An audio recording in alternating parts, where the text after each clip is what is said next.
बच्चों, आप सबको आशा मुंजाल का नमस्कार। आज हम काव्य खंड की कविता सवैये पढ़ेंगे, जिनके कवि रसखान जी हैं। रसखान का जन्म सन 1548 में हुआ माना जाता है। उनका मूल नाम सैयद इब्राहिम था और वे दिल्ली के आसपास के रहने वाले थे। कृष्ण भक्ति ने उन्हें ऐसा मुग्ध कर दिया कि गोस्वामी विट्ठलनाथ से दीक्षा ली और ब्रजभूमि में जा बसे। सन 1628 के लगभग उनकी मृत्यु हुई। जो रसखान जी हैं वो बहुत पुराने कवि हैं, बहुत पुराने ज़माने के कवि हैं। वो कृष्ण भक्त थे। उनकी रग रग में कृष्ण के प्रति प्रेम था।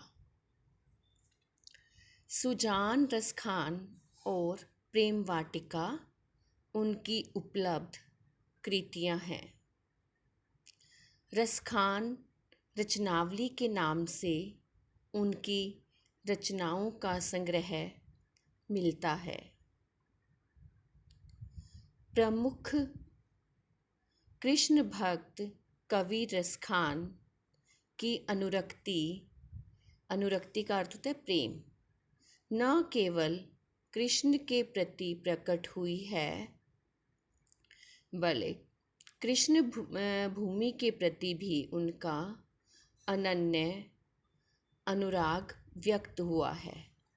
जो रसखान जी थे वो श्री कृष्ण से तो प्रेम करते ही थे, कृष्ण से संबंधित हर चीज से वो प्रेम करते थे। उनके काव्य में कृष्ण की रूप माधुरी, ब्रज महिमा, राधा कृष्ण की प्रेम लीलाओं का मनोहर वर्णन मिलता है।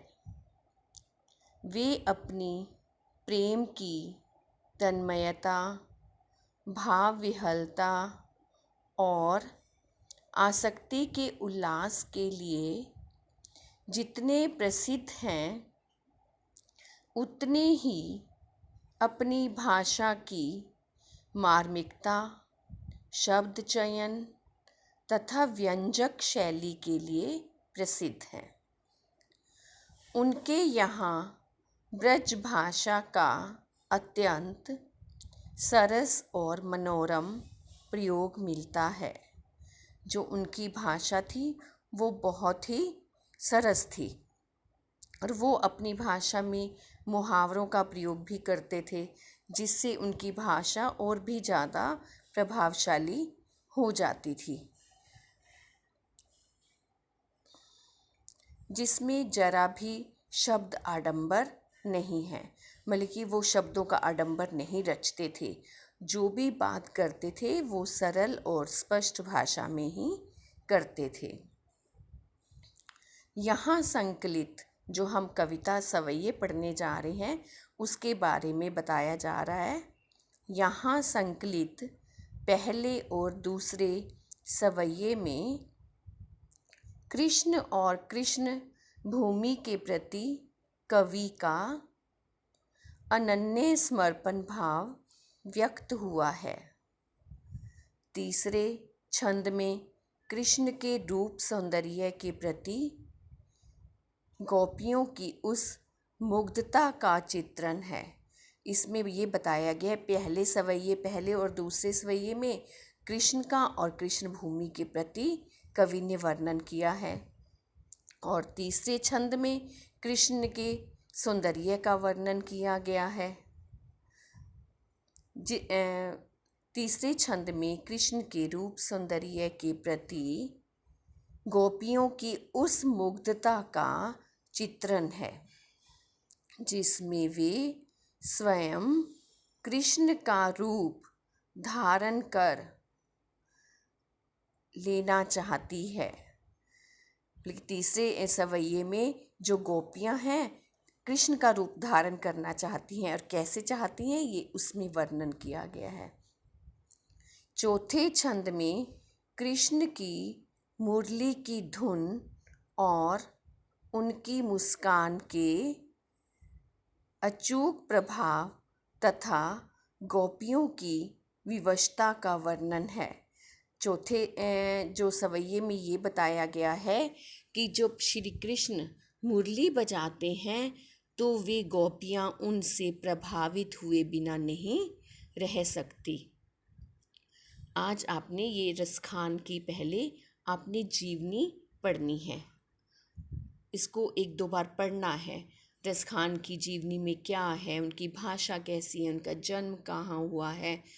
पेपर में आपके बारे में जीवनी तो नहीं पूछी जाती, लेकिन आपको पता होना चाहिए जो आप पाठ पढ़ रहे हो उनके कवि कैसे हैं, उनकी भाषा कैसी है।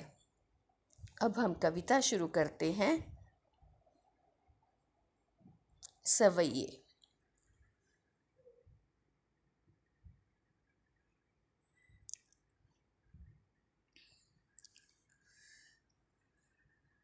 जैसे पहले भी मैंने बताया था आपको, जैसे कि कबीर दास के दोहे, तुलसीदास की चौपाइयाँ और इसी प्रकार रसखान के सवैये प्रसिद्ध हैं।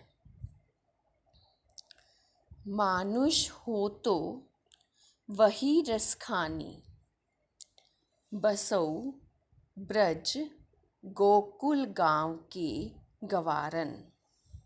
इसमें कवि रसखान जी कहते हैं कि यदि मेरा जन्म मनुष्य के रूप में, यदि मेरा जन्म मनुष्य के रूप में होता है तो मैं गोकुल गांव के ग्वालों, जो ब्रज के गोकुल गांव के ग्वालों के साथ रहना चाहूँगा।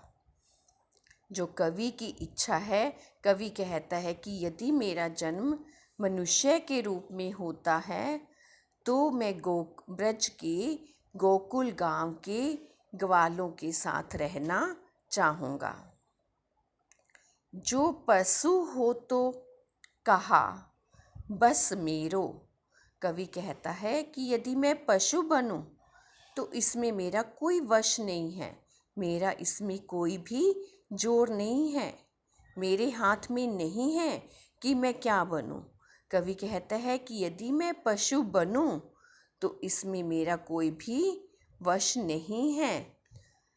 चरो नित नंद की धेनु मंझारन, और मैं हर रोज नंद बाबा की गायों के बीच में, मंझारन होता है बीच में, धेनु होते गाय, बीच में चरना चाहूँगा। नंद बाबा आपको पता है श्री कृष्ण के जो पिता हैं उनका नाम क्या था? नंद।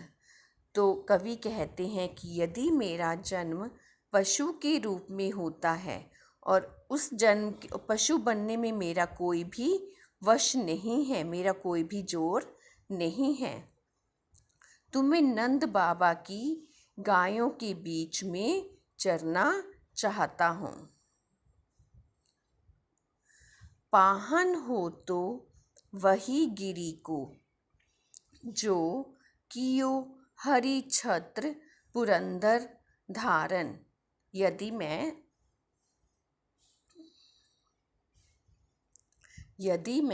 पत्थर बनूं, पाहन होता है पत्थर, यदि मैं पत्थर बनूं तो मैं उस पर्वत का पत्थर बनना चाहता हूँ, और जिसे श्री कृष्ण ने, हरिछत्र जिसे श्री कृष्ण ने पुरंदर होते इंद्र के प्रकोप से बचाने के लिए अपनी उंगली पर धारण किया था।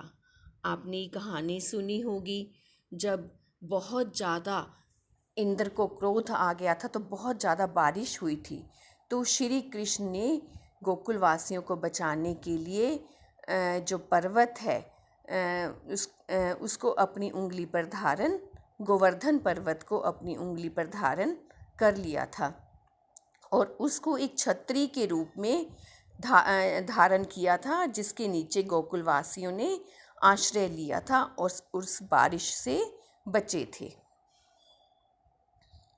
जो खग हो तो बसेरो करो, मिली कालिंदी कूल कदम्ब की डारन।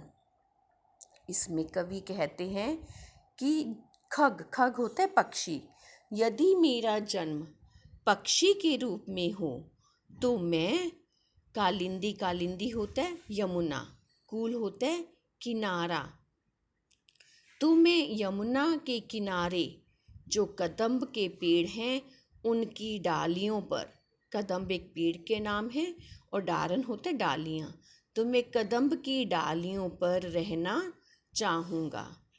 कहने का भाव यह है कि जो कवि है वो हर परिस्थिति में श्री कृष्ण की समीपता पाना चाहते हैं, क्योंकि वो श्री कृष्ण से बहुत ज़्यादा प्रेम करते हैं और वो उनकी समीपता को पाना चाहते हैं। या लकुटी अरु कामरिया, लकुटी होता है लाठी, अरु और, कामरिया कंबल, पर राजती हूँ पुर को तजी डारो। इसमें कवि कहता है कि मैं श्री कृष्ण की लाठी और कंबल पर तीहूँ, तीनों पुर लोकों, तीनों लोकों के राज को भी न्यौछावर कर दूंगा। बल्कि उसको श्री कृष्ण की लाठी और कंबल इतनी प्यारी है कि वह तीनों लोकों के राज्य के सुख को भी न्यौछावर करना चाहते हैं। आठों सिद्धि नवों निधि के सुख, नंद की गाय चराई बिसारो। कवि कहते हैं कि मैं आठों सिद्धियों और 9 निधियों के सुख को भी नंद बाबा की गायें चराने के लिए भूल जाऊंगा, कि मैं जब नंद बाबा की गायें चराना उसको ज़्यादा अच्छा लगेगा और उसके लिए वो 8 सिद्धियाँ और 9 निधियों के सुख को भी न्यौछावर कर देना चाहता है। जो 8 सिद्धियाँ और 9 निधियाँ होती हैं वो सबसे बड़ा धन माना जाता है। 8 सिद्धियाँ होती हैं, मतलब जो सिद्धि हमें प्राप्त होती है, उपलब्धि प्राप्त होती हैं, जिससे हम कुछ भी कर सकते हैं, और 9 निधियाँ कुबेर के 9 खजाने होते हैं, जो कि सबसे बड़े सुख माना जाता है। वो कवि 8 सिद्धियाँ और 9 खजानों के सुख को भी नंद बाबा की गायें चराने के लिए भूल जाएगा, अर्थात नंद बाबा की गायें चराने के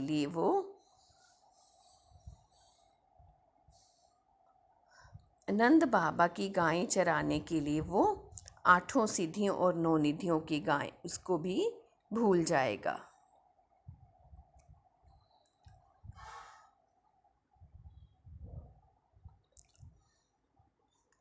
रसखान कबूनो इन आँखों सो, ब्रज के बन बाग तड़ाग निहारो। अब कवि रसखान जी कहते हैं, न जाने मेरी इन आँखों को ब्रज के वन, बाग, तड़ाग होते तालाब को देखने का मौका कब मिलेगा। कवि रसखान जी कहते हैं कि न जाने मेरी इन आँखों को ब्रज के वन होते हैं वन, बाग, तड़ाग, तालाब को देखने का मौका कब मिलेगा, अर्थात कवि जो ब्रज के वन, बाग और तालाब को निहारना चाहते हैं। कौटिक एकल धोत के धाम, करील के कुंजन ऊपर वारो। जो कवि हैं, कौटिक होता है करोड़ों, कल धोत होता है सोने चांदी के, धाम होते महल। करोड़ों सोने चांदी के महलों को भी करील के कुंजन ऊपर वारो। करील के कुंजन कांटेदार झाड़ियाँ। जो कवि है वो कांटेदार झाड़ियों के ऊपर करोड़ों सोने चांदी के महलों को भी निछावर करने के लिए तैयार है। अर्थात कवि को जहाँ पर श्री कृष्ण रहा करते थे, वो कांटेदार, जहाँ श्री कृष्ण खेला करते थे, रास रचाया करते थे, वो कांटेदार झाड़ियाँ भी उससे अच्छी लगती हैं। उन कांटेदार झाड़ियों पर वे सोने चांदी के महलों को भी, करोड़ों सोने चांदी के महलों को भी निछावर करना चाहते हैं। इस प्रकार कवि श्री कृष्ण से बहुत ज़्यादा प्रेम करते हैं। वो श्री कृष्ण की समीपता पाने के लिए कुछ भी निछावर करने को तैयार हैं। बच्चों, आज आप ये 2 जो काव्यांश मैंने पढ़ाए हैं, इनको अच्छी तरह पढ़ना और समझने का प्रयास करना। और इसका जो अगले काव्यांश करवाऊंगी और काव्य सौंदर्य भी मैं आपको उसके साथ बताऊंगी। धन्यवाद बच्चों।